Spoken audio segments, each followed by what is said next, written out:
Hey out there, Ken's 5 Universe, digital journalist Javi Perez here, and there's a question trending in the sports world right now. Is there a game that you had a chance to go to, and then for whatever reason decided not to go, but then something amazing ended up happening, and you wish you had gone? Well, we asked around the newsroom, and people have some incredible stories that you're going to want to hear. Check it out. All right, it's 2013 NBA playoffs. San Antonio Spurs are facing off against the Golden State Warriors. It's game one. How on earth did you win this game? I have no clue. I really gotta watch it to see what happened. A friend with some tickets, he offers me the tickets. It's a school night. I decide not to go. Not very bright. Turns out to be a great game, 2 overtimes, one of the all-time great Manu Ginobili performances in overtime. Here's Ginobili for 3. And I had to watch from home, and it was devastating. When I was growing up, my father had season tickets to the New York Giants. So we were in the Meadowlands every weekend. I'm in middle school, and here comes a Monday night game at Giants Stadium, one of the first ones. And they're playing the Green Bay Packers. I wanted to go so bad, but my mom was like, it's a school night. I don't want to go. You're not going anywhere. You got school the next day, it's gonna be way too late. You're not going to the game. I'm like, Mom, come on. You know, I'm dying. I want to go. It's the Green Bay Packers, my New York Giants. Pretty please, with sugar on top. No, I had to stay home.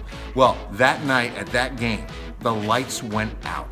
Not once, but a couple of maybe even 3 different times. We had away outage here at Giant Stadium. The game was so delayed that it didn't finish until like 1:30 or 2 in the morning. And everybody that was at that game that I knew, all my friends at school, all the people in the neighborhoods and all that. Where were you, Frank, the night of the great blackout in New York? Everybody was like, oh my gosh, we were there till 2 in the morning. It was fantastic. We didn't get home till 3. And, you know, and when you're a little kid, that's huge, right? Anything past midnight's like, whoa. Whoa. Well, I didn't get to tell that story because I was home and in bed while all that excitement went down. I can't remember the year, but it was the first time the Spurs played in the Alamo Dome.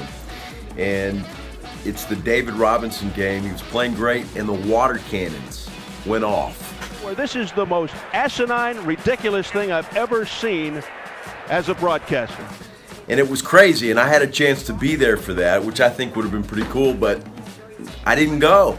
Well, I'll take you back to the fall of 2012.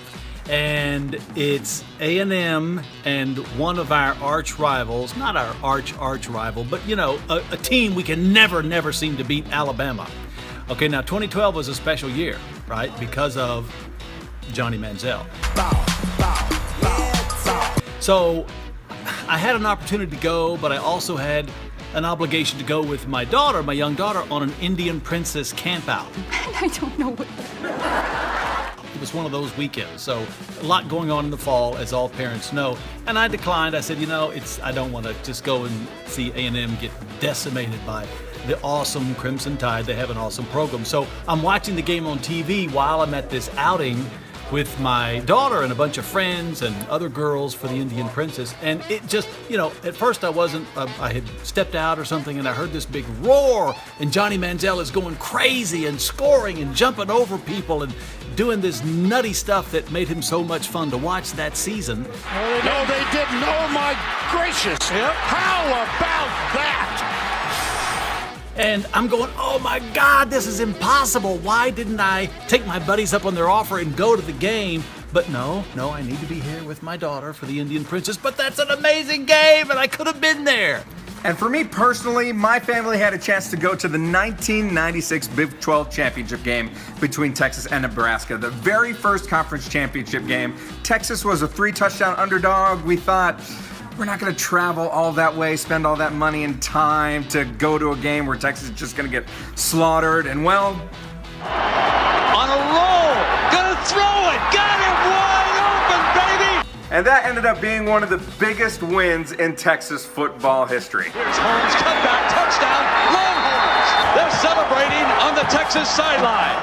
Go figure. All right, let us know in the comments what games you missed out on and wish you could have seen live. We're interested to hear your stories. For Ken's 5 Sports, I'm Javi Perez.